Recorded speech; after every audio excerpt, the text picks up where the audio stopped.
Good evening, everyone, and welcome to IELTS Elucidation. This is me, 𝗂𝗃𝗟𝗧𝗦, joining you from 𝗜𝗚𝗟 Academy.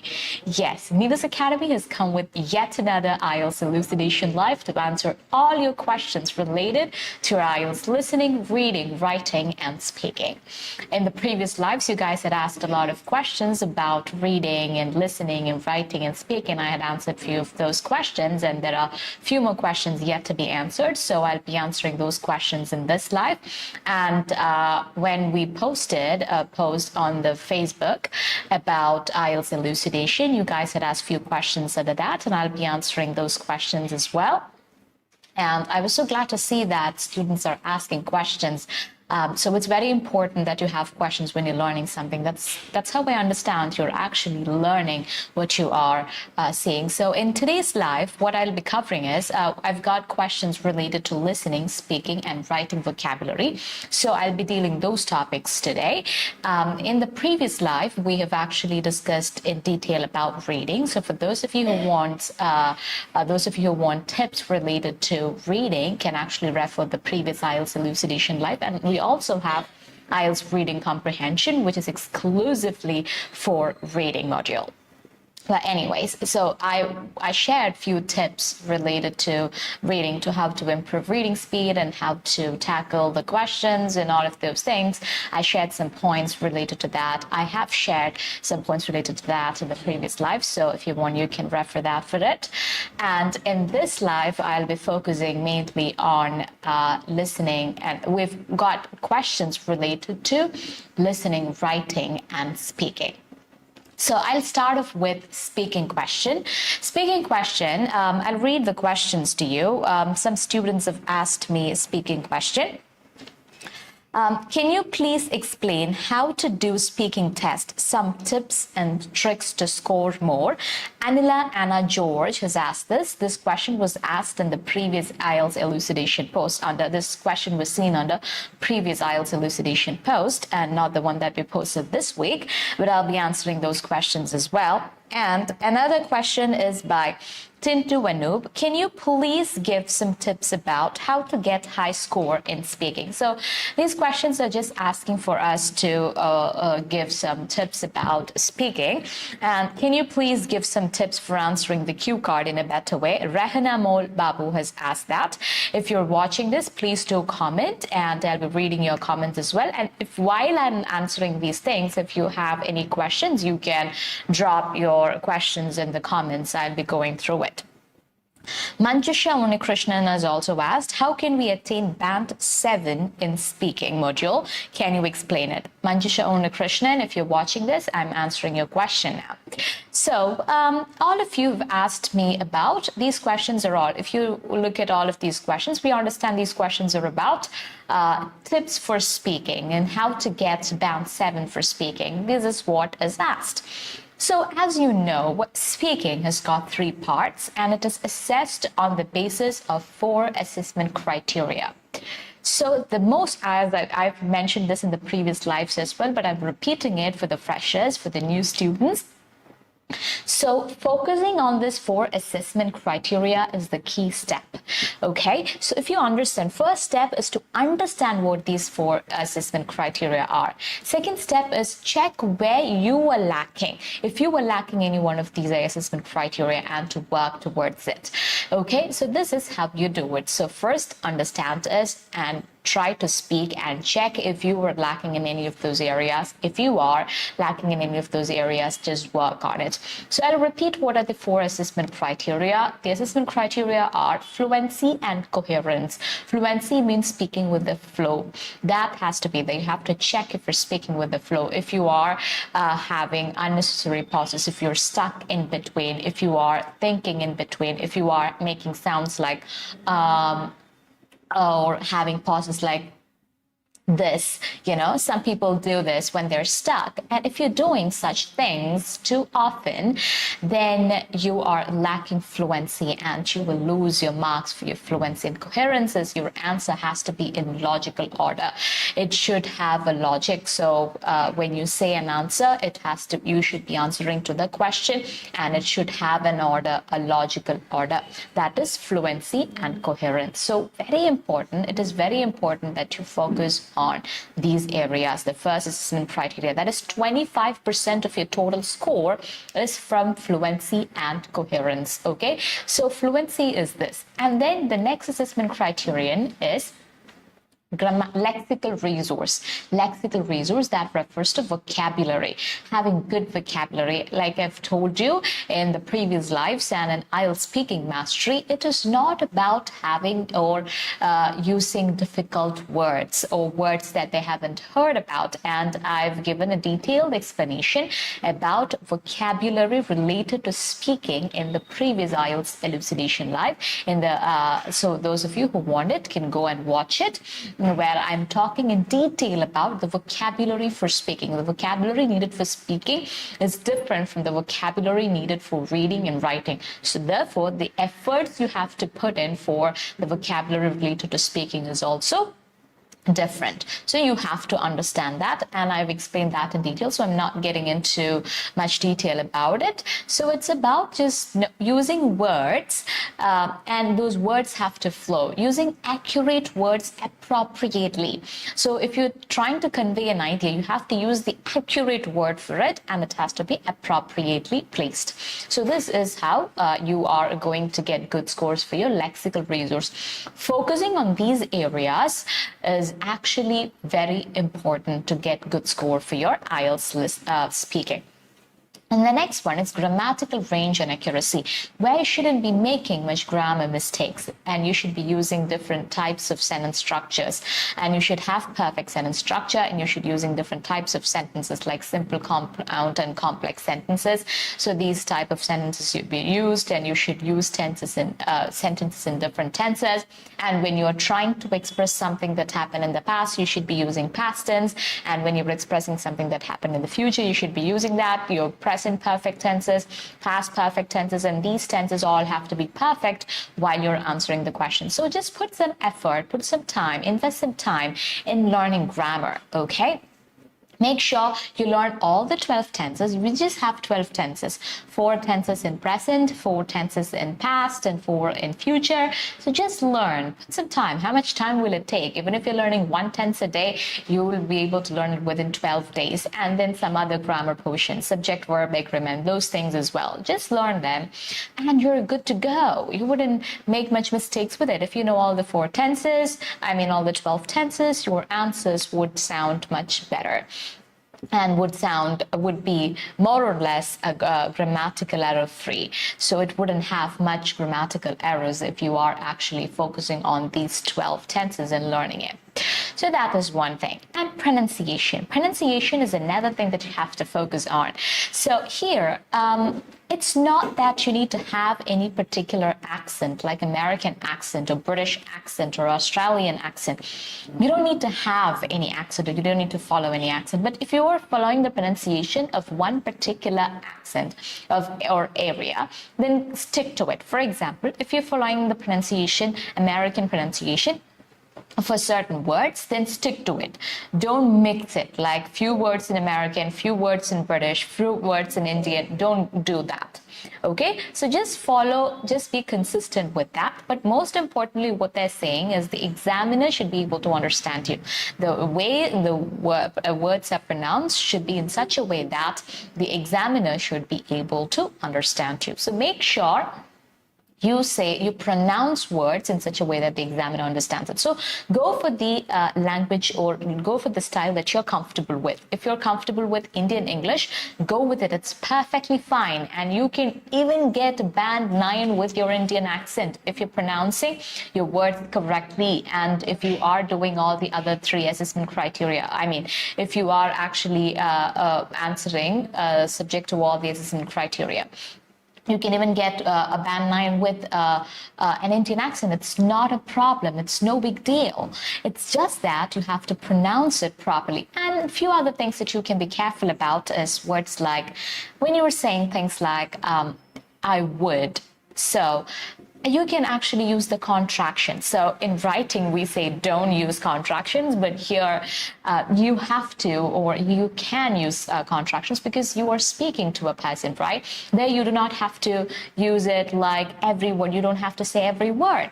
Like now when I said you do not have to, I said that because I wanted to stress that point. So you don't have to use it unless you want to stress a point. So if you are saying do not continuously in all the sentences that you were saying, then you would sound like you're stressing each and every point. It's more like writing in capital letters fully in your notebook.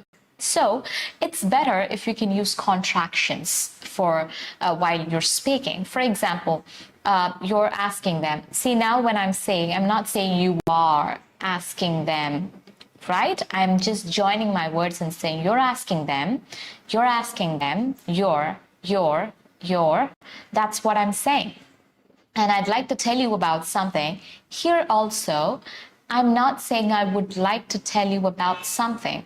I'd like to tell you about something. That's how I'm saying. So those contractions can be used. Try to involve it. Include it more and more so that you would sound natural.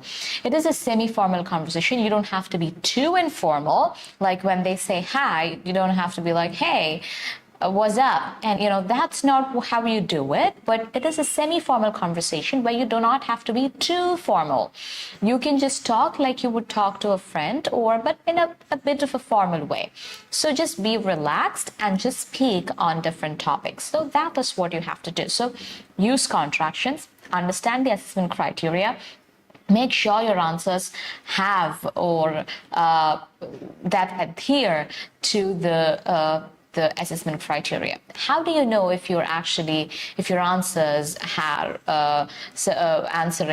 you're answering in such a way that the assessment criteria are met? How do you know that? How do you know that is? One thing is you can have a self-assessment. You can assess yourself. You can record yourself, or you can take a video of yourself speaking. Every day you have to do this, almost every day. And you have to look at, it's easy to understand if you're having problems with your fluency, because you would see places where you're thinking. And some people do this because they want to present perfect ideas for the exam, so they take time to think about it and they get stuck in between. But you're not marked for your ideas. You are marked for your language. So it's important that you focus on your language. Of course, like I always tell you, only if you have good ideas would you be able to present good answers. But you don't have to be focused on the ideas you want to say, because when you take the time to think about a topic, the examiner would think you're actually doing that because you don't know the language, and you may lose your marks, and that would affect your fluency and you would lose your marks. So better just have these basic ideas and just explain it using good words. That's all you have to do. So after recording yourself, you have to listen to it again, and then you have to look for the places where you took unnecessary pauses. Natural pauses are fine. I'm not saying, or I'm not asking you to sound like a robot where you just talk and without any pauses or without any feelings or emotions. No, that's not what I'm asking you to do. What I'm asking you to do is just speak with natural pauses. When you're saying, after conveying an idea, you can take a pause. That's perfectly fine.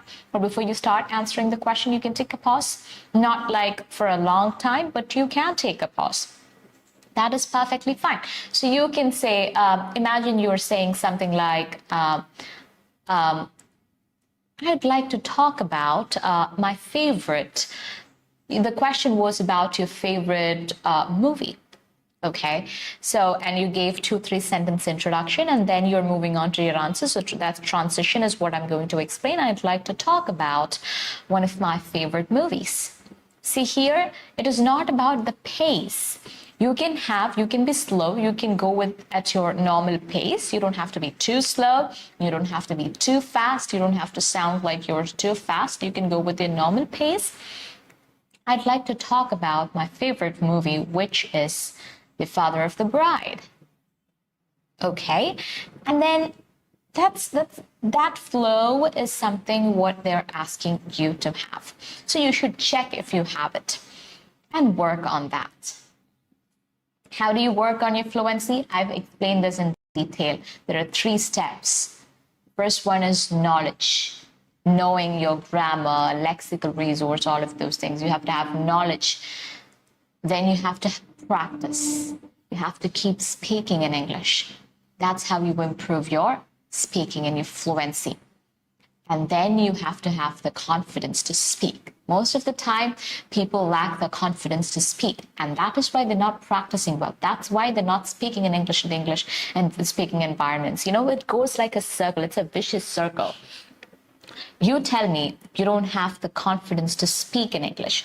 And when I ask you, why don't you have the confidence to speak in English? Because my English is bad. Your English is bad because you're not speaking well. Because you're not speaking to your friends or your relatives or in the English-speaking environment in English. And when I'm asking you why you're not speaking, because you don't have confidence. If you want confidence, so it all starts with you going and speaking. Start it today. If you're not speaking in English to anybody, or if you are not confident to speak in English, go stand in front of the mirror today. Start it today. Let it be a beginning. Make sure you do it. Today, just take a decision. Go stand in front of the mirror and say 5 sentences looking at your eyes. First, you learn to face yourself. Then start speaking to your favorite people, your friends, your family, your colleagues, and people you're comfortable with. Speak in English with people you're comfortable with. Tell them I'll be speaking in English for a few days or for a few minutes. And if they're comfortable, just speak with them. Or what you can do is you can speak in English with the friends who are also preparing for IELTS, who are also preparing for an English-speaking examination. Okay? So that way you can improve your fluency. Gaining knowledge comes to the learning part, where you have to go to a class or you have to do some research and you have to learn your grammar and your vocabulary.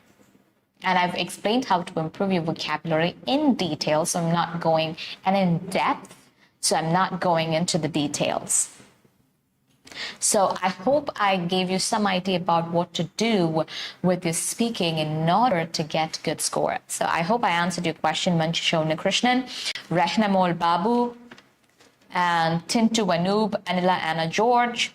So I hope I answered your question. If you have any questions, you can ask me in the comments. I'll be reading your comments. Okay? I'm waiting for your comments. So next question is asked by, you can ask me those questions in the comments, okay? Okay, next question is related to listening. Anju Eldo has asked, hi, can you please give some tips in listening part, especially on section 3? Why is section 3 difficult?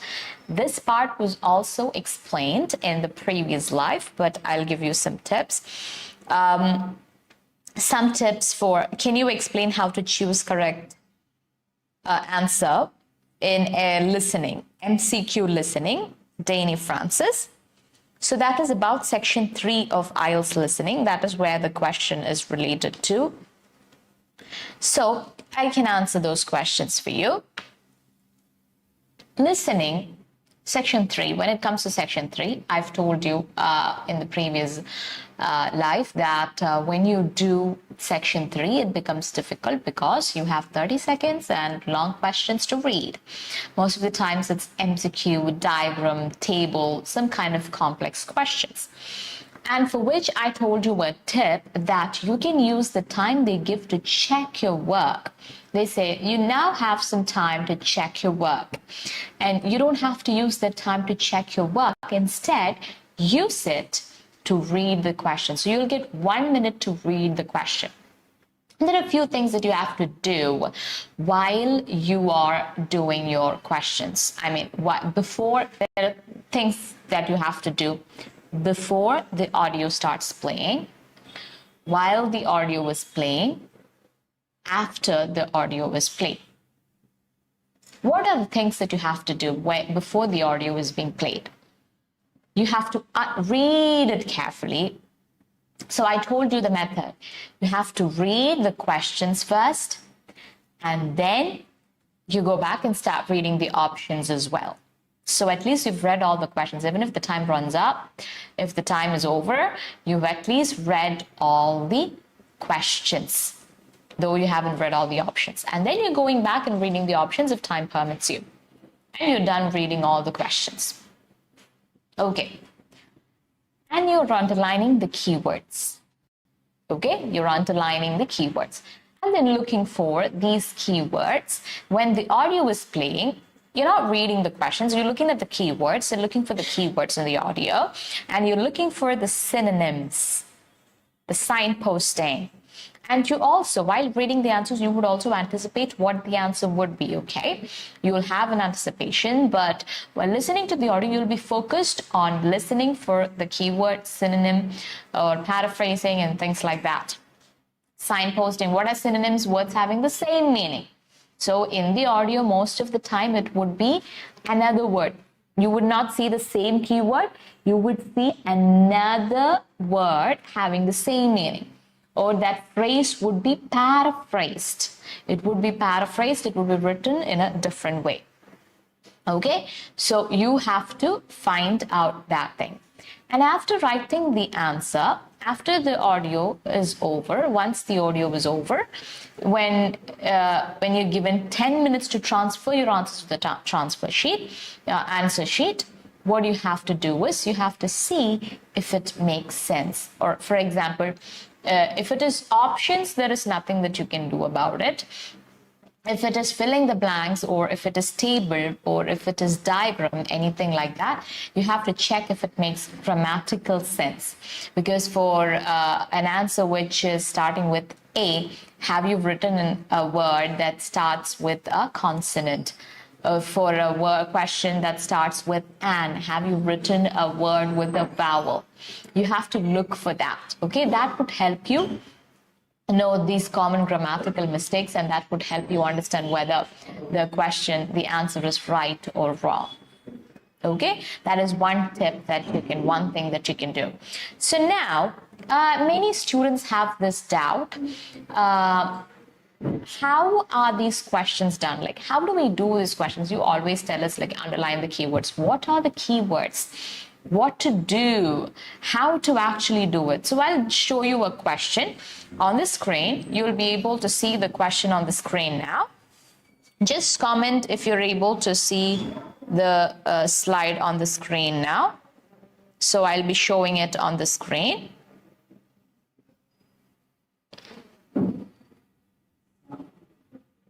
I'll be showing it on the screen.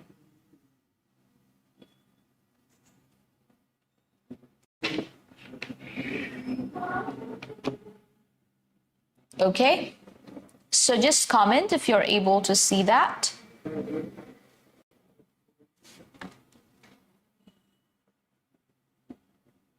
Okay, so I'll read the question. The question is, Joy has been working in the hospital for 3 years, 1 year, 4 years. Joy has been working in the hospital. Can you write down the question? Can you write down the question?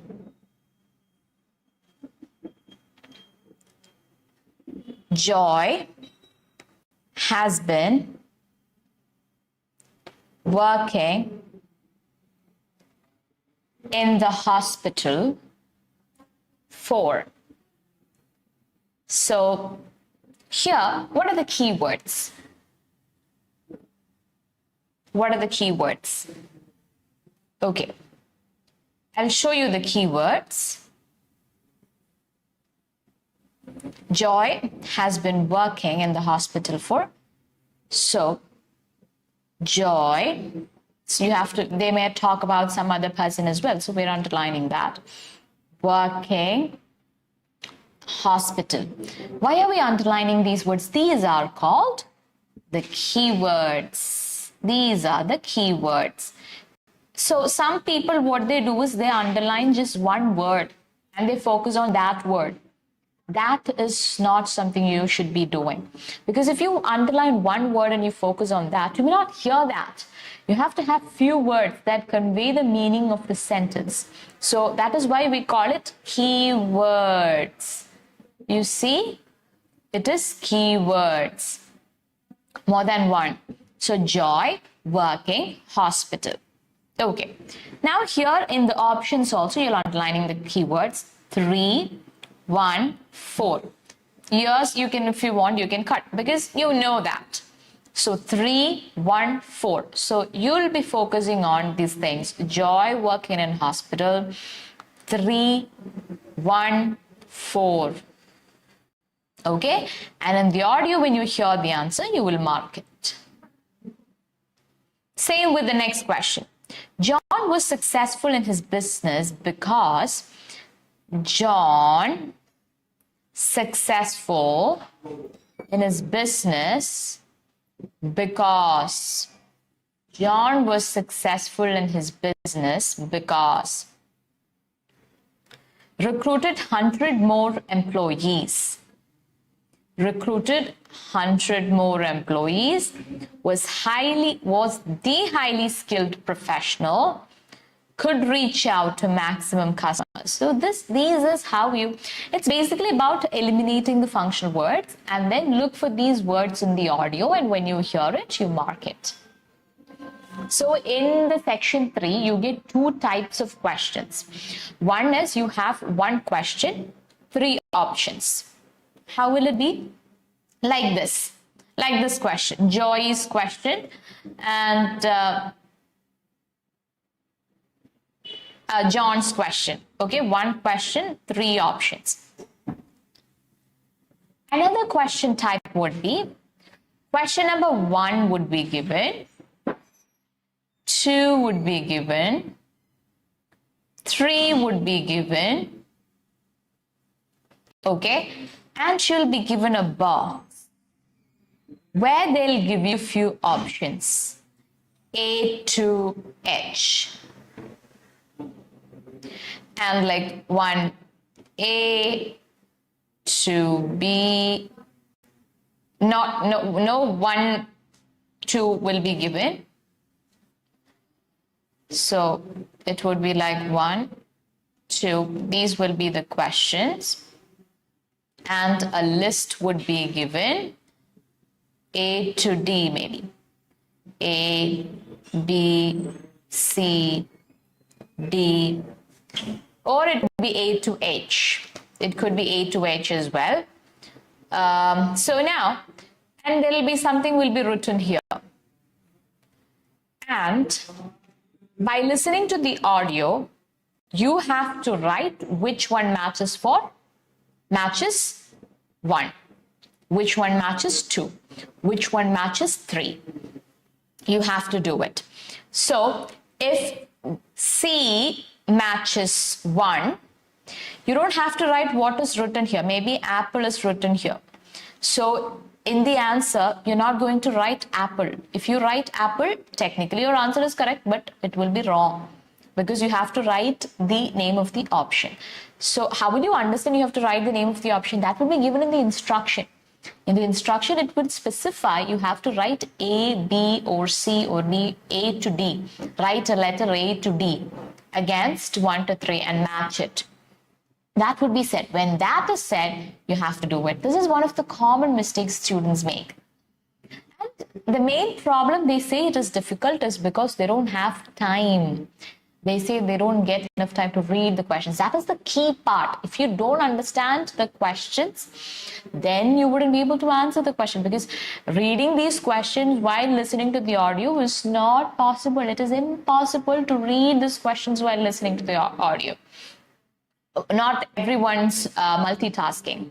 So I don't know if anyone would be able to do that, but it's really hard. So you have to finish reading the questions before the audio starts playing. So make sure you use that 30 seconds time to do it. And then you'll be able to cover those questions. So if you have any question, just comment.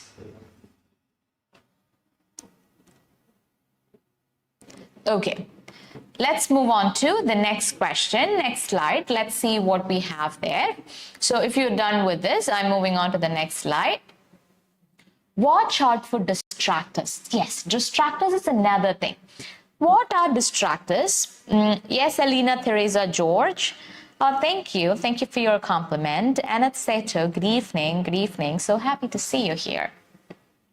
So watch out for distractors. What are distractors? Distractors are the words that will, or phrase, it is a word or a phrase that changes or corrects the original piece of information.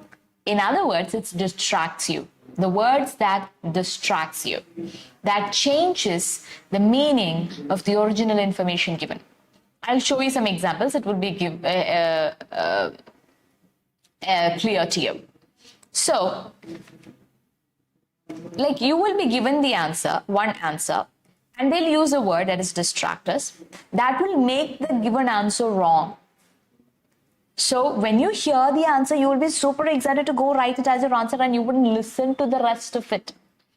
And you would make that answer wrong. That is a problem. So you have to watch out for distractors. Some example sentences, some sample sentences containing distractors. The leaflet states that the sculpture exhibition is in Gallery 1. So we have this urge to write Gallery 1 as the answer. But look at what they've used, but. But it is in fact in Gallery 2. This is a distractor. This is a distractor. This is a distractor, changing the meaning of the original information given. What was the original information given? The original information given was that the sculpture exhibition is in Gallery 1. But the word but, the distractor, and if you don't listen for that part, your answer will be completely wrong. Corrects the original piece of information. That corrects the original piece of information. It is in fact, Gallery 2, but it is in fact in Gallery 2. So that means it is in Gallery 2, not in Gallery 1. If you write Gallery 1, your answer is wrong. And if you write Gallery 2, your answer is correct. Next distractor, next sentence with the distractor. The usual price of cinema tickets is £5.50, 550 pounds, but however, the cost of attending the special screening of the usual price of the cinema tickets is 5.5. Okay, usual price is that. The cost of attending the special screening of Great Expectations on Monday evening is reduced to 4.5. However, the usual price of cinema ticket is this. However, the cost of attending the special screening of Great Expectations on Monday evening is reduced to 450. That is how it is given. So this, however, changed this amount, right? If you write this, your answer is wrong. This is going to be the right answer. The performance of The Magic Flute by Mozart starts at 7 p.m. No, sorry. So in the audio, they would say this. No, sorry. The doors open at 7 o'clock, but the curtain goes up at 7:30. So 7:30 is the answer. It starts at 7:30, not 7. Right? So here, no, sorry is the distractor. Usually it is but or however. Other words are also used as distractors, so watch out for them. Okay? Is it clear, everyone? Let me know in the comments. Let's move on to the next questions. How to improve vocabulary. Next set of question I had was, how can we improve? Ambrose Naina, if you're watching this, you were asked this question, how can we improve vocabulary in writing? And how can we manage time for writing? Okay? So about writing, there are a few questions, and someone else had also asked about vocabulary in writing. What is the common vocabulary frequently used for writing task 2? How can I improve vocabulary? So this is Binish Matthew and Trinity Sean. Both of them, so 3 of them have asked about how to improve vocabulary in writing. So first step is, like I've written here, read and listen. Read as much as you can and find new words and note them down in a diary. But there is a process. So read and listen to podcasts and all other things so that you will be exposed to new words. That is not enough. It's not about memorizing, but guess the word meaning and check the dictionary. That is the step. So you're reading a book and you found a word. The word is happy. So you didn't understand the meaning of the word. So it's okay. From the context, imagine what its meaning, guess what its meaning would be. And then go check the dictionary. Okay? Use dictionary and write it down on a piece of paper. So use a book for this and use each page for each word. And you would be like, Hannah, you're wasting my paper. You're asking me to waste my paper. No, I'm not asking you to waste your paper. What you will do is you will take the word, you will draw this 4 square method. You will draw 4 squares. In that page, you will divide that page into 4. The word we are writing is happy.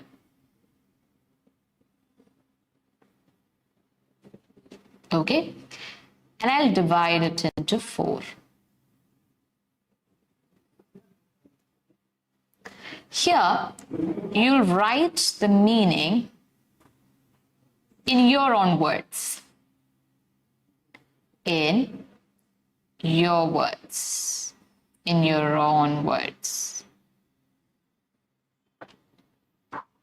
You will write the meaning in your own words. Why do we write the meaning in our own words? So that when you open the book, you'll be able to understand, okay, this is what it means. Sometimes when you look at the definition, you may not understand what it is. So from the examples you read, from the context with which you read it, from the definition you read, what you understood, you'll write it. You may write it in your native tongue. If you want to write it in your mother tongue, anything is fine. That's your area. So you're writing the meaning in your own words.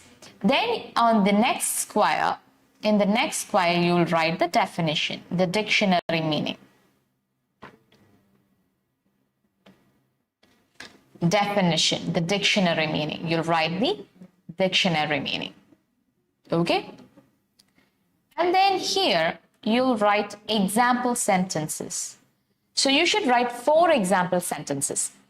3 example sentences, if you want, you can take from online. Just write sentences with happy. I'm using happy as an example word. You have to use some other. The word that you found would be a difficult word, and not a simple word like this. So you would type in that word, and you would find sentences with it, and you'll select your favorite sentences from that, and you'll write down 3 of them. And the 4th sentence would be the one that you make. Okay, so you make sentences with it. So you write meaning, definition, example. And there is one more column left where you can write the meaning of this word in your native language, if you want, or leave that column. If you're writing the meaning, when you're writing your meaning in your words, if you're writing it in the native language, then you don't have to repeat it here. So this is how you make a word chart. Make a word chart for yourself. And this might sound silly to you, but it works. It goes a long way. Why? Because most of the time we learn new words and we forget it. We don't use it. We won't be able to use it. Just learn 1 word a day. That's fine. By the time you go for your test, you will have plenty of words with you, words that you would know to use and put in sentences. Okay, so do that. And every week you have to do a task. Arrange the new words into categories. Every week, what do you have to do? You have to arrange these words into categories. So, for example, it would be an adjective. If it is an adjective, put all the adjectives together. Okay, adjectives of place together, personality, emotions in one category. So take a separate page. So 7 days you have in a week. So you've learned 7 words and you know those words perfectly. You can even use them in an essay. That's how well you know it. And at the end of the week, you'll write those words and you categorize them. By that, you're just revising those words, and also you're playing with those words. You're exposing yourself to your words, okay? And you are being with the words. You're involving with that words. You're interacting with the words. You're spending some time with the words. And that's how you put words into your head. That's how these words. I told you an entirely different method for your speaking. But when it comes to writing, this method works best because you have to learn a word and you have to use them, and make sure you use at least one of those words in your essay.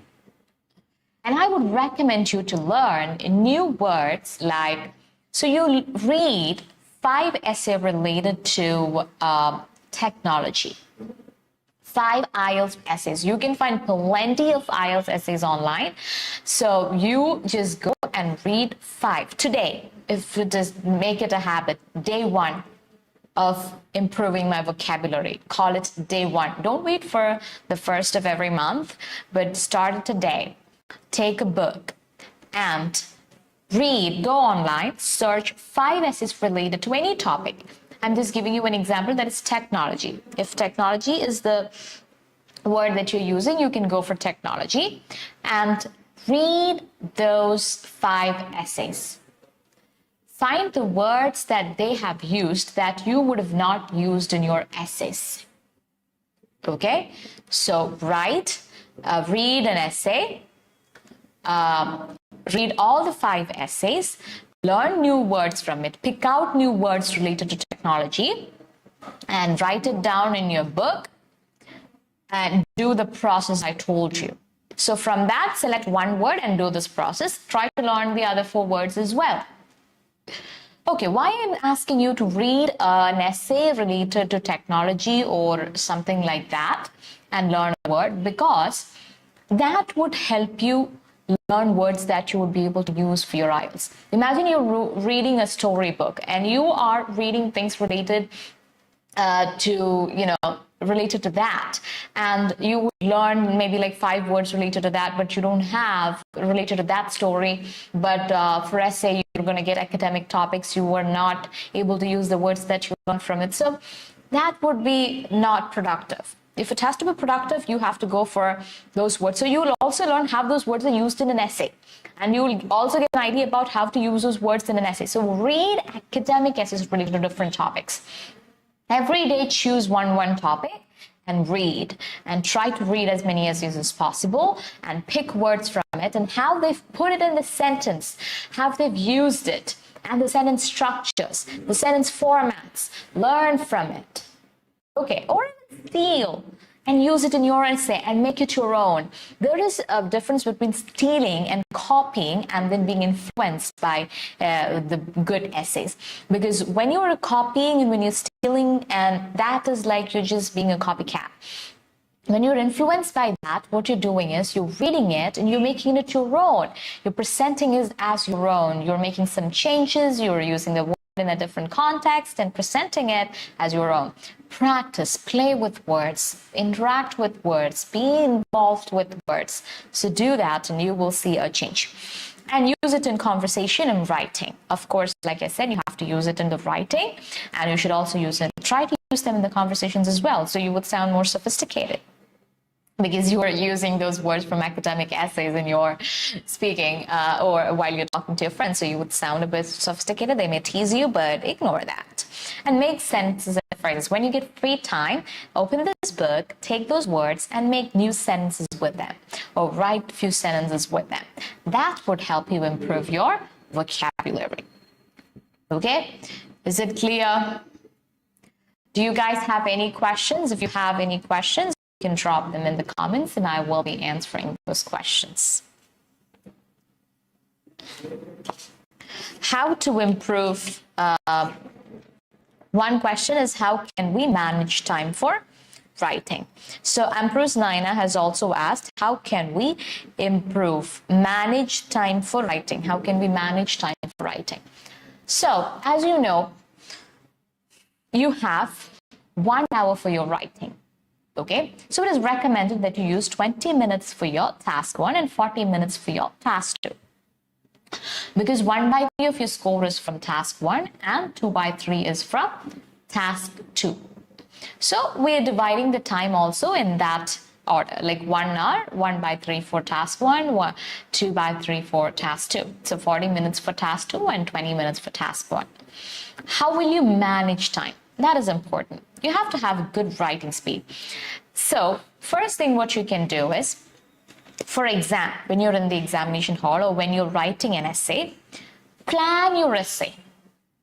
Okay, take 5 minutes to plan your essay about what you will write in introduction. So introduction, I'm going to talk about air pollution. What are the reasons for air pollution?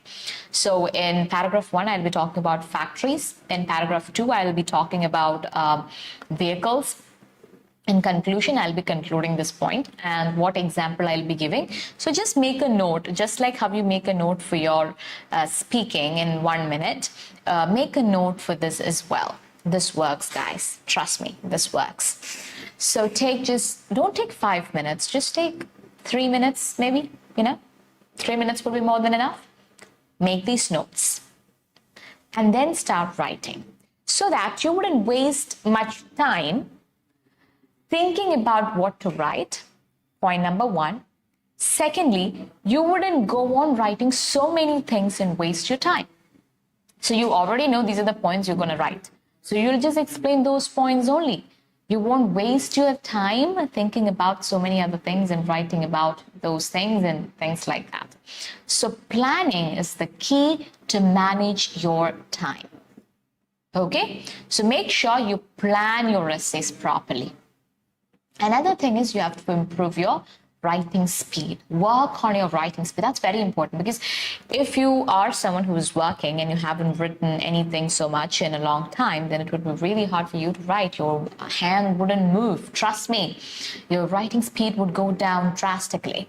So what you have to do is make sure you write something. Just do a bit of copywriting or copying something in writing too on a piece of paper and improve your writing skill. Writing skill. That's not what I'm talking about. Writing speed. And make sure you practice at least 1 essay every day. Reading and writing are 2 things that you have to practice every day. So is speaking.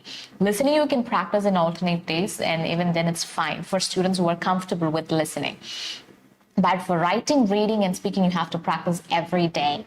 So make sure you write at least 1 essay every day so you have that flow. So how can you improve your time how can you manage your time well? First one is plan your essays. Make a good plan. Be a man with a plan. All right? So have a good plan about what you're going to write, what you're going to put there, what examples you're going to give, and then start writing it. And also practice writing. So we have a few more questions about how to improve writing session. Is there an easy tip to crack writing session? So we'll deal with writing in detail in the upcoming lives. So I hope I answered your questions related to it. So 𝗓𝗓𝗃𝗓𝗃, Anshu Arjun, Dani Francis, 𝗵𝗡𝗟𝗧𝗏, Anuja Vishnudas, Shilpa John, and Ilana George, Tintu Anoop. So I think I answered all your questions. And we will come with another live on every alternate Friday at 6 p.m. That's when we come with IELTS elucidation, the Q&A session where we answer all your questions related to your IELTS listening, reading, writing, and speaking. So if you have any question, so you can drop them in the comments or you can comment them under the Facebook post we'll be posting a few days before our IELTS elucidation. So stay tuned for that to watch all the lives, upcoming lives as well. So thank you so much for watching. We'll meet again in the next live. Until then, bye-bye, good night, and take care.